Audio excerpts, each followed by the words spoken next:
The Mannin Line with Andy Wint.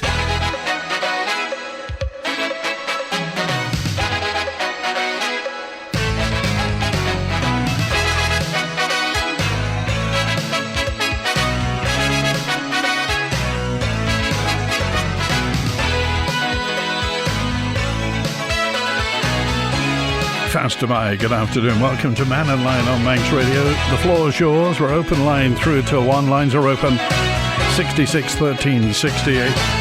Text 166 177.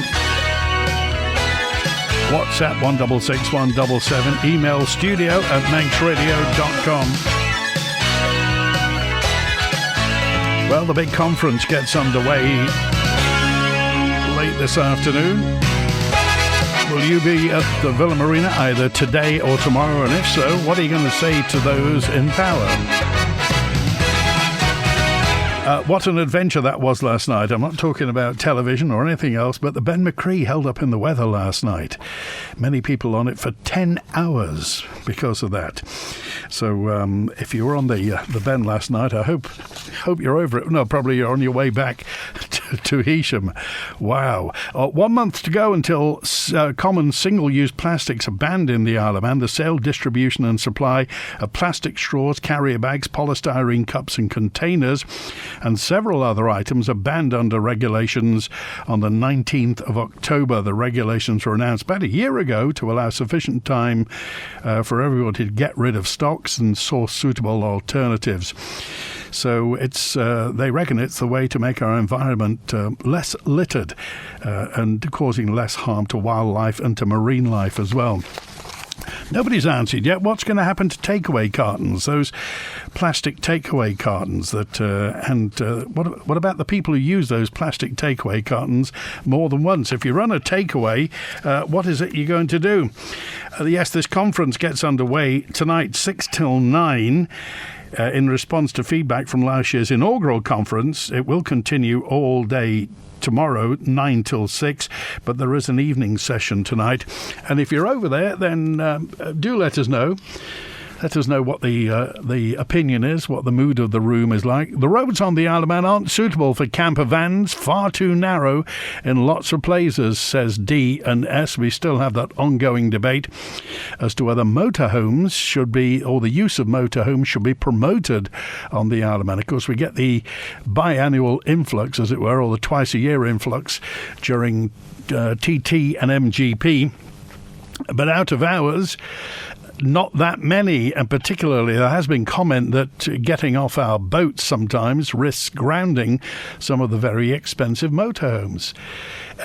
Anything to say on that, by all means do. Surely there should be 2 wind sensors concurrently at the same time to have comparable results for the wind. This is a story that we have one wind sensor that's going to be used in the south at the moment and then move to the north.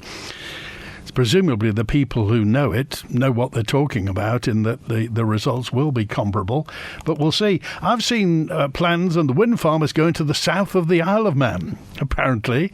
Is that true? Well, we don't quite know at the moment, but we'll see what happens. And more in on Pulrose has got a capacity of 135 megawatts. The geothermal power station in Ethiopia, which is under construction, has an initial 50 megawatt capacity, costing an initial outlay, but realistically it's not likely without significant private investments. So we'll see this exactly what's going to happen with this. In fact, this coming Sunday, Phil Gaughan is talking to Graham Fox, who's been on the show a few times. Graham is a great proponent of geothermal and reckons it will work. At the moment, we're kind of, pardon the pun, but we're between a rock and 2 geologists. Some people say we don't have the geology to support geothermal. Graham is of the opinion that we do. The idea that geothermal is going to solve all our energy problems is a fantasy, says 653. As part of a package of different sources, yes, but on its own, no. Realistically, we will need that private investment, and who's going to fund it? Particularly, is anybody getting involved in future energy requirements? Is nobody's going to do it out of altruism, surely. Nobody's got that much money to do it just for altruism. So people are going to require a return on their investment. And whether or not you get a significant return on investment in geothermal is another matter. And of course, the only people who won't want a return on that are the government, really, because they would be making money on the electricity that is sold via the MUA, which leads us back to the fact that, is this something that should be funded from public funds?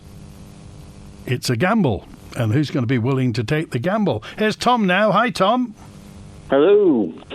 I'm waiting for the Chancellor's report later on this afternoon, or what you call him, the UK's Prime Minister, on his fuel. But we should be on the fuel now that's diesel. You can get green diesel now that is, very low in its emissions. And there's a chap on television about a fortnight ago has even made petrol. And it was working out at about £6 a litre. So he says until, we can get into a much larger volume, obviously the price is out of the question. But, I mean, there's a lot of people who can't afford electric cars, the price they are. So, I mean, obviously, sometimes we're hamstrung, as it were, by the fact that we have a small population compared to the UK. So that's going to require some investment and infrastructure to bring the green diesel or biofuel over here. So, and at the moment, we have two commercial providers. We have Manx Petroleums, we have Mannin Fuels, and I wouldn't imagine they'd be wanting to throw millions around at that. So, I mean, how should this be approached, Tom? Well, I was led to believe the other day that they are using that diesel, which is low in emissions, on the island, but I do not know if that is correct. Oh, right. So that may be here. You can get it in the UK, because I've looked up the fuel stations that will provide it. And this is low emissions. It's called the green diesel, but I mean the colour of our diesel is green anyway. Yeah. Well. But I thought, well, it's about time we had the choice on the island. I mean, it's obviously going to be dearer, but then I think a lot of people will not be going on to electric vehicles because of that price. Would you be going on to an electric vehicle, Tom? No, don't think so. As long as my old diesel keeps floundering along, that'll do me at my age. Okay, all right. Thanks for calling today. Okay. Cheers for that. Cheers. That's good to hear from you. 14 minutes after 12. All sorts of fuels around at the moment. The possibilities seem to be endless. They've just launched, I think it's Maersk, the big global shipping and logistics company, have launched a big ship that runs on green fuel. Is it methanol or ethanol? One of the two. Anyway, it's all been created using wind and solar power in Denmark.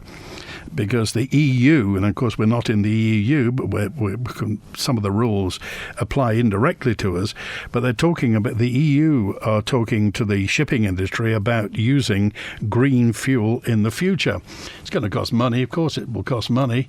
Everything costs money nowadays. It just depends where that money comes from. I arrived back on the island yesterday morning after getting cancelled last night at Gatwick. Disgusting treatment by Gatwick and EasyJet. They both blamed each other. We were eventually herded to gate 51. That's the one that's halfway to Brighton, isn't it? Just as they told the people of the Amsterdam flight theirs was cancelled, then it was our turn. They said go to baggage reclaim, where we waited and waited. Nobody spoke to us. Nobody answers the helpline. All the staff wander the other way if you approach them. All the advice they give is go upstairs to the EasyJet desk, but then you can't get back to your other half. So no one was brave enough to try that. Eventually someone got through on the phone to EasyJet and our bags appeared. We managed to rebook for the first flight out morning, but others were left helpless with no flights left no rooms. We managed to book a room, which we got to the Sofitel. At least 5 of us have booked rooms online that didn't even exist. So good on the hotel for finding rooms for us, as apparently this is a regular occurrence. This Gatwick thing, I mean, everybody seems to take a big, deep breath whenever the Gatwick evening flight is mentioned. And certainly it is a terribly emotionally stressful if you're the other end. Can you imagine if you're a business person waiting to come to the Isle of Man to do business, maybe to start a business or to talk to colleagues, and you can't get here? What sort of impression does that give? The MUA... the Victorians built the Industrial Revolution on steam. So should we now go back to using steam, i.e. geothermal, to power the next revolution? Just a thought, said David. Ta-ta, David, plus ça change and all that. So the future being geothermal or not being geothermal? What are your thoughts on this? Also, I'm just interested to and we'll come on to what Kira's just said about Isle of Man Energy, what used to be Manx Gas, but I just wonder what your thoughts are on this minimum wage becoming the living wage, and particularly if you're an employer. Moving the minimum wage to the living wage by 2025 is being described as a stealth tax. By who? Andy Saunders. He's chair of the Licensed Victuallers Association, the alcohol retailers sort of get together. And Andy Saunders says it doesn't leave room for employers to grow their staff's salary. This is moving the living wage, the minimum wage, to the living wage in, a little over a year's time. There is an issue with younger workers who have no experience and, coming in to learn a trade. Certainly room to consider nowadays that the very lower brackets, maybe up to 21, should have a slightly lower rate of pay when they're coming in. Now, that doesn't mean that we don't want to pay young people more money. That means that you've got more room to support them and to show them and to raise their wages when they begin to learn skills and so on. So you say initially they are apprentices, basically, so they would. It's okay to pay them a lower wage because they are learning the trade. And don't get me wrong. That doesn't mean that every 18-year-old should be on less money. It just gives us a bit of room to bring in young people who are inexperienced and to carry more staff and train these people up. As they gain the experience and they show their worth, they get increases in. There must be some way that we can make our people better off if they do take on a second job rather than paying full tax on that job. And that's what we've been pushing for with the government. We want the money into the people's pockets that are earning it, not going off into taxation. In the past, when times were hard, people knuckled down or they came and they got a second job. It's not worth it to these people now. That's what we hear. Why would I come and work for you when I'm going to get national insurance and then tax at 20% on top of it? And it's not coming in. And that's why the government is pushing the minimum wage. There are some very progressive people in our house at the minute, and they're trying to do it for the right reason. But I see at the moment the main thrust of this administration is to drive extra taxation by pushing up this boundaries without actually adjusting the national insurance and tax allowances to allow that money to get into the pockets of the Manx people. Now, if you're an employer, I just wonder what you think of that. That's Andy Saunders from the LVA. And the movement of the two wages, the minimum wage to the living wage by 2025, doesn't leave much room for employers. Any thoughts on that? By all means, text, email, call and WhatsApp. Thank you, Barry. He just said, what's this about green fuel for ships? I've never heard of it. Well, the world's first green container ship. Big thing was launched in Copenhagen last Friday, Maersk. If you're in the shipping trade on the Isle of Man, everybody knows about Maersk. They're enormous. It's going to run on green methanol. a fuel that's got a lower greenhouse gas emission output than current fossil fuels. The Maersk ship's methanol is produced by solar power in Denmark, 172 metres long, first of a new fleet of 25 methanol-powered ships, which the shipping and logistics company hope to launch fully by 2030, which sounds a long time, but in shipbuilding times isn't long. The green ships are expected to save 2.75 million tonnes of carbon dioxide a year, and the move comes as the new EU rules about emissions will hit the shipping industry. From early next year, shipping companies are going to be required by EU law to buy EU carbon credits to cover 40% of their emissions. By 2025, they'll have to buy permits to cover 70% of their emissions, and by 2026, 100%. According to the United Nations, the shipping industry currently contributes 2.8% of the world's greenhouse gas emissions.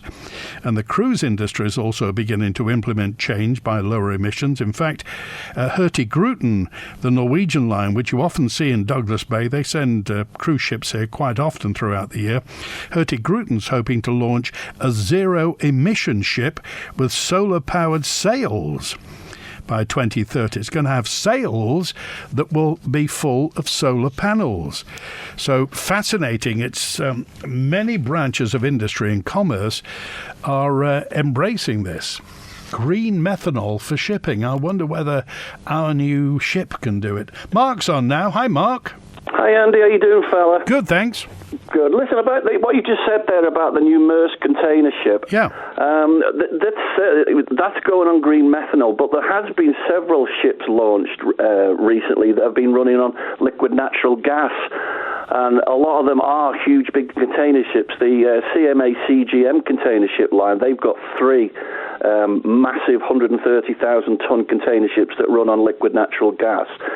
And also, if we're going to go down the green route, I spoke to you about 2 years ago when we were first talking about the Manxman, and I was saying about there's a ferry that runs between Denmark and Sweden that's fully electric, and it plugs itself in when it docks, and then it's charged the batteries up for the return journey, and then when it gets to Copenhagen, it charges itself up again. So there are lots of alternatives to, the heavy diesel fuel that a lot of ships unfortunately have to use as we speak. Well, you're quite right, because in all reality, a lot of that low-grade marine diesel was like sludge, wasn't it? It was filthy stuff.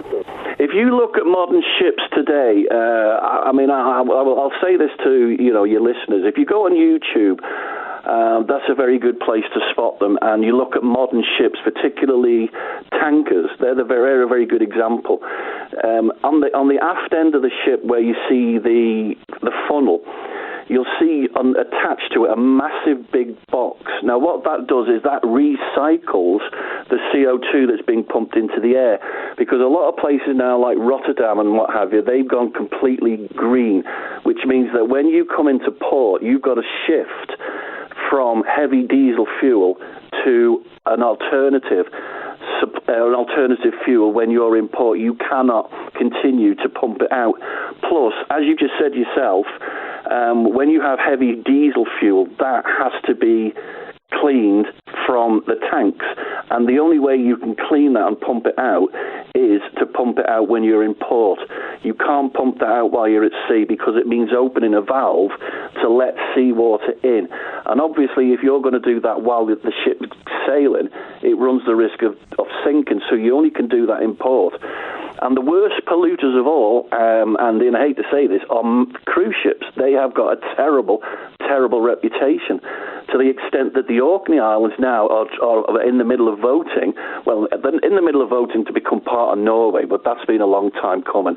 But they're also in the process of voting to actually say we don't want the cruise ships here anymore, because the local fishing and the local crabbing industry and what have you has been absolutely decimated because of cruise ships pumping raw, the stuff that they have to clean from the heavy duty engines into the sea, and because they cannot get rid of it anywhere else. And I remember for a long time there were some delinquent ship owners that used to clean tanks out actually at sea, and these unreported slicks were just happening in the middle of nowhere. Nowadays, obviously, we've got GPS and AIS and all that sort of stuff, so we know what's what. But for years that happened. But the thing is, though, Andy, you just said there about the rogue owners. You know, ships can be monitored with the AIS system and the GPS system, but all you need to do is flick a switch and you can go black. Yes. You can go rogue, and nobody will know who you are, where you are. You can clean your tanks, and then an hour or two later, switch yourself back on and just say, oh, it was a technical fault. But, I mean, getting back to what you said, the future definitely is, you know, ethanol, green ethanol, LNG, liquid natural gas. It stinks. It really does smell terrible, but you get used to it. You know, it's like it's like a sulphury smell, but you do get used to it. And the thing is that when the ship's in port, you can't smell it. You can only smell it when you're on the ship. And if that means that, you know, the ice caps and what have you have a chance to reform, if that means that you're going to pay an extra couple of p on the tank top you've just bought from China or your TV from Taiwan, is that really a problem? Okay, all right. Thanks, Mark. You're welcome, mate. Have a good day. Good to hear from you. 27 minutes past 12. Charles says, Andy, in response to the person that says our roads are too narrow for motorhomes, we've got double-decker buses that roam the Isle of Man. Visiting Niarble, Glenmay, Peel, Cregnish, the Calf and what have you, they manage just fine. My motorhome's large, 8.1 metres long, which is 1 metre less than a bus. Last time my wife and I took it to Ramsey for the night, we spent £100 in a pub and restaurant, money that went directly into the Ramsey economy. So if they stop me using my motorhome, I'll stop spending in the community. Thank you, Charles. Well, it's something we have to address because obviously motorhomes are increasingly popular. Lots of people love them. So do we attract motorhomes or don't we? I mean, do we consciously, do we go out and deliberately attract the UK European motorhome fraternity by making places on the Isle of Man? Haven't heard anything from this Hapag-Lloyd cruiser ship Europa 2, which is apparently anchored off the north coast, going to be here till about 7 tonight. It's going to officially call at Ramsey. How? How will they get? Where's it going to be? Anyway, if you got some photos, if you're in the north of the Isle of Man, if you're around Ramsey or on the mountain road, and you can safely get a shot of the cruise ship for us, by all means, WhatsApp it or email studio@manxradio.com, WhatsApp 166 177. I got a message in. We reported yesterday 3 dental practices were closing. Actually, it's the Hillside practice that is affected. So this is Catherine Tannehill, who's a director at Regent Dental Care, says, we can confirm we've handed back our NHS contract at our Hillside practice in the Isle of Man. Hillside practice is going to remain open till the 30th of November, and during that time, Manx Care is going to re-tender the NHS contract to alternative providers, and Regent Healthcare will work closely with them to make the transition as smooth as possible. They're prioritising the completion of treatment plans prior to the new provider taking over. And so Regent Dental will continue with the other 2. So it's not 3, it is just the Hillside dental practice which is closing. And thanks to them for sorting that out for us. In our quest to remove all single-use plastic from our milk packaging, Isle of Man Creamery cartons, including the new 1.75 litre carton, are now 100% recyclable, made from sustainable and renewable sources. We're the first in the British Isles to offer these new large cartons, and you can pick them up now in local retailers or add them to your Isle of Man Creamery doorstep delivery. Plant-based cartons from Isle of Man Creamery. Better for the environment, better for you. Drive smarter, drive more reliable, drive a great deal at Mannin Motors, with a superb range of cars for every budget, always available, and if we don't have it, we'll source it. Plus, servicing, valeting and prestige detailing too. Mannin Motors, Richmond Hill, Douglas. Find us on Facebook or call 420 420. That's 420 420. Drive a better bargain at Mannin Motors.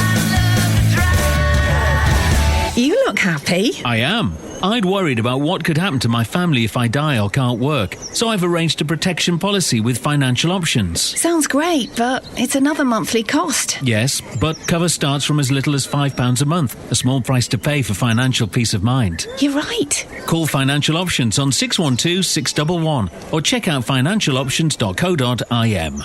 Chase Financial Services Limited, trading as Financial Options, is regulated by the Isle of Man Financial Services Authority. The Isle of Man Government Conference is your chance to put questions directly to ministers about key topics of education, housing and infrastructure, and finance. 20th and 21st September at the Villa Marina. Registration is free, in advance or on the door. Visit gov.im/IOMGC. Building a better future together. Get ready for another winning weekend on Manx Radio. And this weekend, you could win a one-night stay for two plus breakfast at the luxurious Mannin Hotel. Visit manxradio.com and answer the competition question for your chance to win. You can enter as many times as you like. Then make sure you're listening to Manx Radio Breakfast on Monday morning when we'll announce the winner. Make this your winning weekend with your nation station, Manx Radio. The Mannin Line with Andy Wint. And Ken's on now. Hi, Ken. Hi, good afternoon. Just listening to you talking about the cruise ship. I'm actually looking at it off Ramsey right now. I'm up Mackle. Got a lovely view of it. And there's a tender just going on the way ashore as well to visit the town of Ramsey. I wonder where is she going to go into the harbour then? Presumably she'll be tying up in the harbour by the commercial. Oh, no chance, because you know yourself, Ramsey's tidal, and the harbour goes right dry. A ship that size, no way, it can't tie up in Ramsey Harbour at all, even on the pier that's getting done up. Oh, wow. I don't think that would be strong enough for a cruise ship anyway. I wonder where the tender's going to go to then. Well, it's just disappeared around the corner. I'm at Mackle here at the moment, and it's disappeared, But I was just thinking about cruise ships that come to the Isle of Man. I know there's many tenders that's used, like in Douglas and that. But I was thinking to myself, aren't these people going to get off in Ramsey? But call it pot kettle black. There's a tender gone anyway. But all I'm saying is, some of these cruise ships, they need to maybe use like miniature hovercraft things that can come up on the beaches. And they wouldn't be worried about the tide then, would they? Oh, that would be spectacular, wouldn't it? Coming up on the Murrock. Not the Murrock, up where the marina was going to go, there in front of the old Prince of Wales pub there, and by the Pepsi Max bowling alley, Oh, that would... crikey, can you imagine that? Well, there was a hovercraft there in the old days. No, when was that? Well, let's say I was in my shorts. Oh, okay, right. Yeah, anyway, just reporting about the cruise ship. It looks well, and it's good to see the tender coming into Ramsey. So, as you know, the Ramsey is very tidal, and the captain of the ship must have sussed out that, it's coming up to high tide, and that's why the Ben boats, the Mezeron boats lie out there and wait for the tide to come in. Yeah. But the Ramsey could never have what Douglas has got because of the tidal situation. Okay. Thanks for calling today. It's good to hear from you. Well, high tide is, 7 minutes past 3 this afternoon, so maybe the tender will be coming in. Imagine that, straight off the tender into the commercial. Hi, Viv. Hi, Andy. I don't often come on Manx Radio, but I only come on when I feel strongly about something. It's about motorhomes I'm a strong supporter of. I'd like to give a few points, if I may. Okay, by all means. Right, let's start. If I lived across, I live on the Isle of Man, been here 35 years. As soon as I book my ferry, there's revenue going into the Isle of Man. So as Manx Radio is making a revenue from motorhomes. I don't know if you know that. I'm sure you would. By advertising. Well, there's certainly a commercial advertiser, yes, and we welcome them. Yeah, restaurants put fuel in the motorhome, as most motorhomes on the Isle of Man do, that travel around the island. And as a previous caller mentioned, we often go out for meals and stop off overnight. We just come back from France, I was on the boat the other night and lucky enough to get on the Manxman. No problems or issues getting on and off there. They do adjust the height and ups and downs. People are looking for excuses. How big is your motorhome? It's 7.5, and I was also towing a car. Oh my! So that took it to that took it to 11.7. Yes.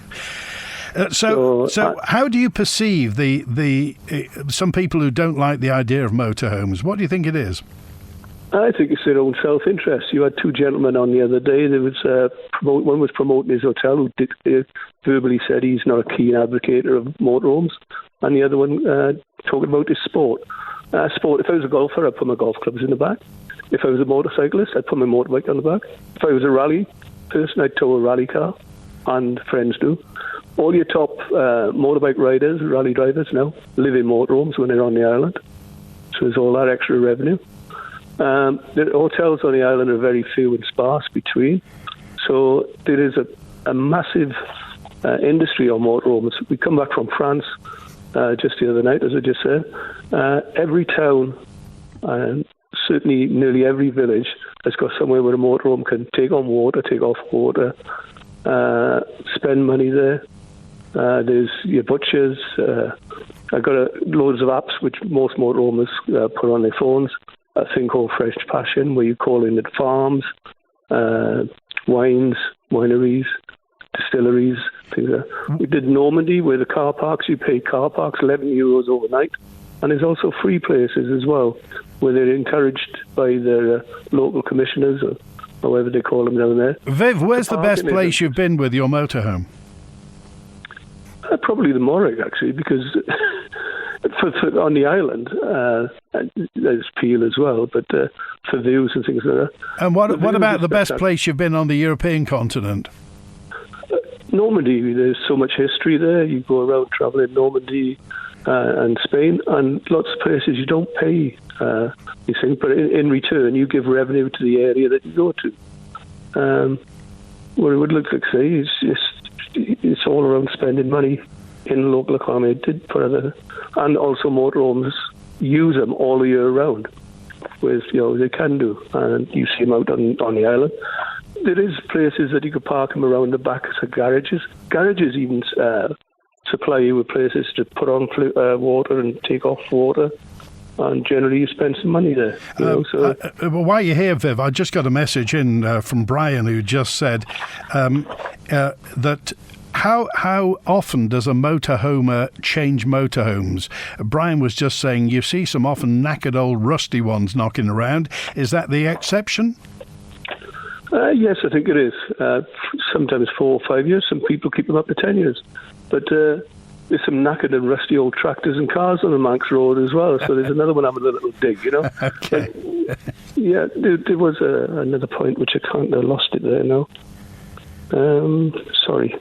All right. Well, if you think of it, drop me a note or pop back on. Thanks, Viv. Yeah. Okay. Thanks very much. Good to hear from you. Howard's with us now. Hi, Howard.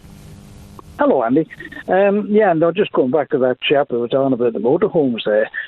I remember many years ago, and they were quite open and blatant about it, that they would not want the motorhomes or camping facilities of such on the island because they were protecting the hotel structure, the industry.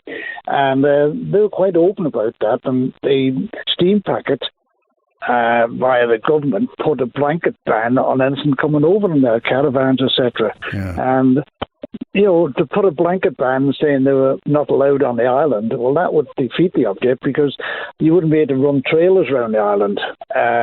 But that's beside the point. It's lifted now, and the motorhomes, and as he rightly said, a lot of the sports people, the motorcycle and whatnot, you see them roll up, and a lot of their motorhomes are worth more than the average house. There's some serious valuable items there. John McGuinness, I don't know what his would cost, but it's certainly not a cheap rusty old wreck anyway.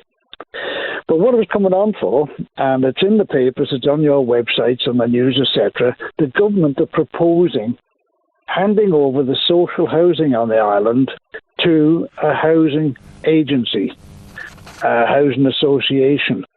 Now, this, I think, in my mind, and other people can either say yay or nay, but I think it's an extremely dangerous move, because every day you see on the television, on the news, and they quote in England, Scotland and Wales, how their houses, the social houses, have been handed over to housing associations.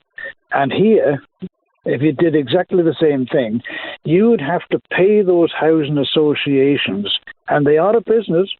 They're not a charity, they're a business, and they have people in the hierarchy, and they're being paid somewhere in the region of, I suppose, £250,000 before a penny is spent on any work in the houses. And you look at them now on the television, these people with serious damp, serious faults in the houses, lack of maintenance, all because these companies want to make a profit.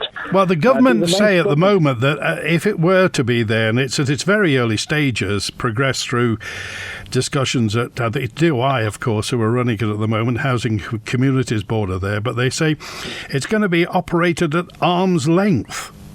So is the steam packet, but the prices go up, and that's these silly things that they say it's going to be operated at arm's length, but you're operating a private business.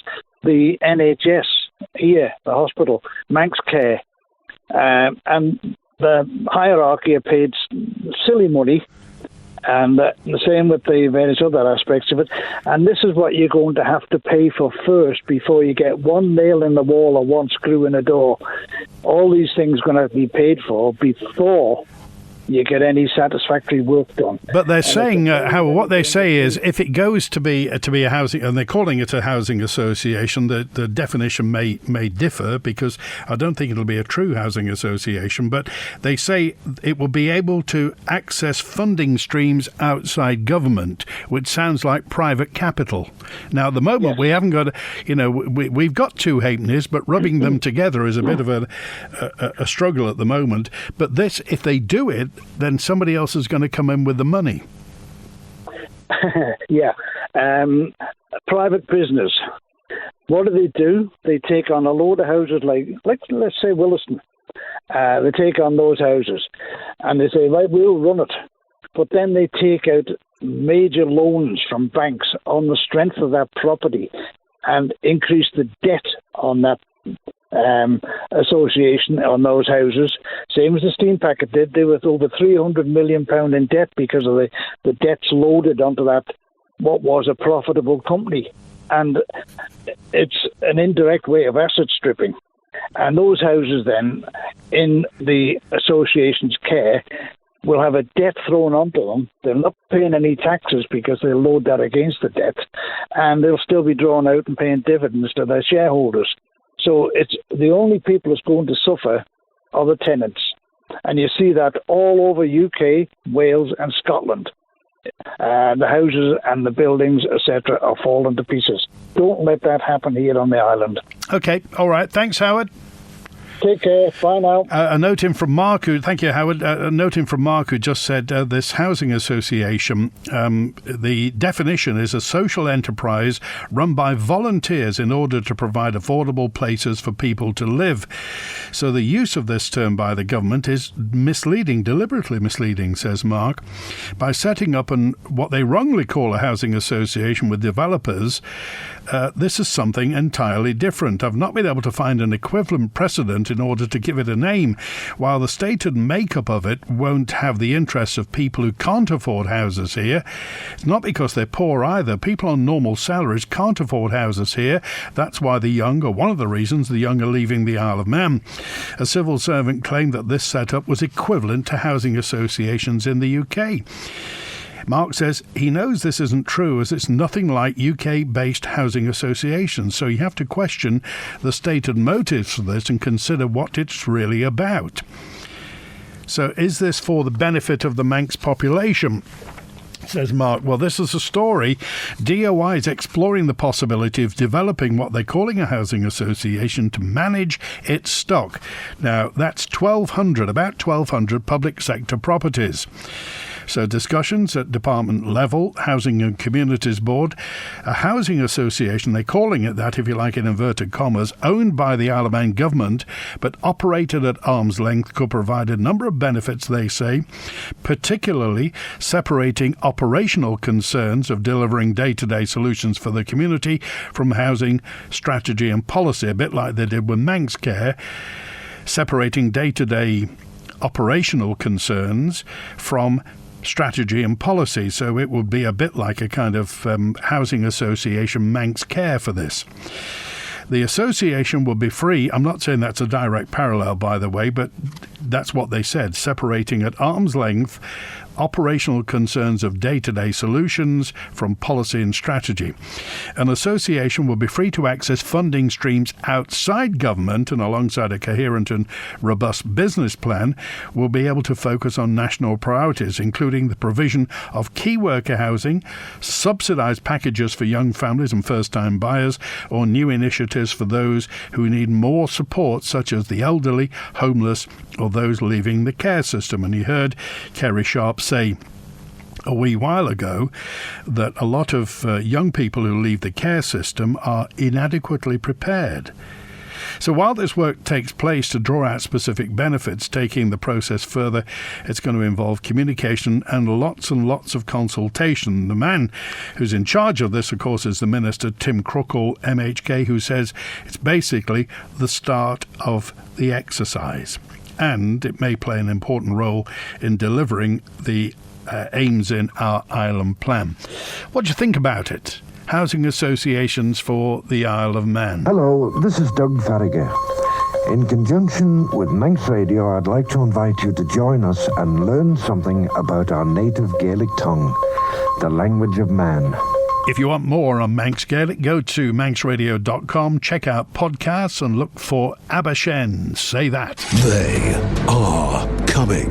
2 brand new EVF car washes are coming to the island opening September 23rd. Bigger, wider, taller, state-of-the-art machinery made for today's mighty vehicles. Prepare for the ultimate car wash experience. New EVF car washes at Alexander Drive, Douglas and Ramsey. Athol Garage in Ballasalla doesn't just service and repair any make or model of car. They also operate a recovery vehicle to rescue you and your vehicle from anywhere on the island.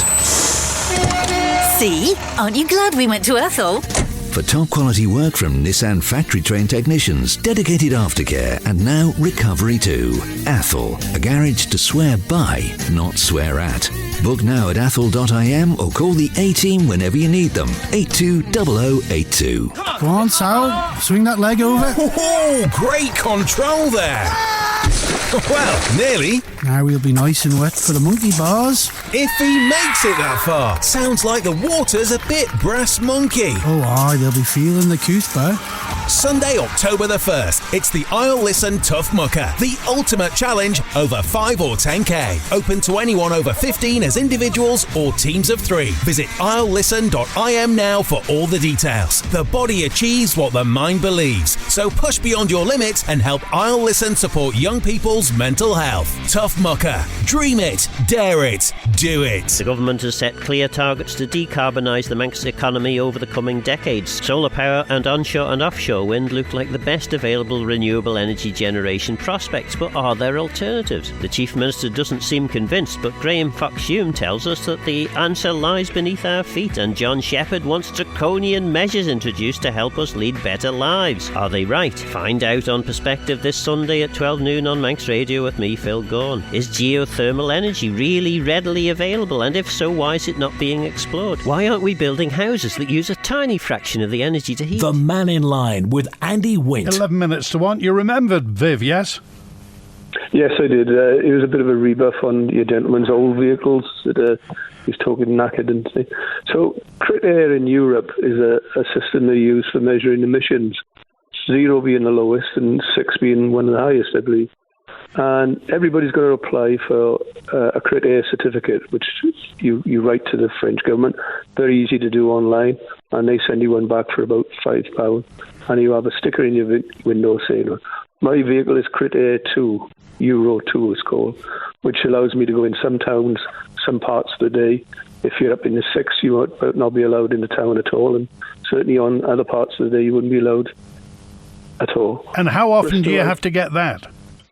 That one's on your vehicle for its life, because that shows that it meets those emissions. So that's fair. Bristol, I've been to Bristol, and they would charge you £6 if you didn't meet the criteria, as well as Birmingham and other cities now in the UK are doing it. Perhaps people on the Isle of Man don't realise that they're doing that now. How is that charged? They take your number plate, and if you don't pay it, it's down to you. There's signs on the lampposts as you drive in. It's down to you to find them, and if you don't pay it, they'll send it in with a big fine along with it as well. Oh, how much is the fine? About £1,000, I believe. £1,000? £1,000, and it rises to £2,000 if you don't pay for it in 3 months. I believe that's true. Well, that's what you call a deterrent. Well, that's good, and that answers your old vehicles in certain areas. But you asked about areas to go and see as well. I'm a knackered old sportsman. I used to do sports, and I would have took anything that my sports equipment with me. I can't do that now, so I go looking for views, like you say, of monuments, and so Scotland is a fantastic place to travel around. Good. All right, Viv, we appreciate that. And David's on now. Hi, David. Hi, Andy. Just privately talking here, nothing to do with my other status there, regarding local authority and this housing association they're going to create. The biggest issue I see is that we don't know what this housing association is going to be at arm's length. And we've seen that, the arm's length thing at health, where the minister and the members don't have any control on what happens. So the same issue is going to happen if you have that housing association. And don't forget, government don't own the houses. They may own the ones they run around in a minute, and that's why I've always said there's always been a conflict of interest.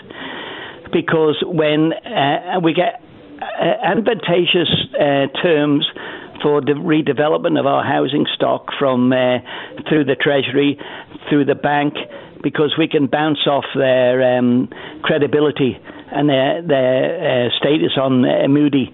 So my concern would be is if a group of individuals suddenly said we want to buy a stack of houses, say we'll use a government one, saying Colby there, and they say the value of the houses is like 12 million or maybe more, and houses don't depreciate, they always go up on that. Then they can go into lending money on the strength they've got potential ownership or some control over these houses which are worth X amount of money. And then what happens? The shareholders get the money, don't they? And how do we prove and how do we think when the houses are fit for purpose, they're annually inspected and all the other things you have to do, and when the shelf life of the house comes to an end, what do? Say, hand it back to government and say, this is your problem. I'm looking forward to Thursday. I looked at the chart there. It's going to be a bit of a juggle because they've got seminars running here, there and everywhere. But the biggest one I'd encourage the people to go to, Mr. Cannon himself is going to have a question and answers. So if you can't go to everyone, turn up at his. I'm not saying he's the only one going to be in there, and just ask him the direct question, and hopefully we'll get direct answers. And what will be the direct question again? My direct question would be is, what's the constitution of this organisation? Have you consulted? Because don't forget, all these other authorities own their houses. They're not theirs to be taken off them. Or would they want to compulsory purchase them? Which prompts a question, how can you raise a debt? How can you attract private capital on something you don't own? Well, that's up to the lenders, isn't it? They use security, don't they?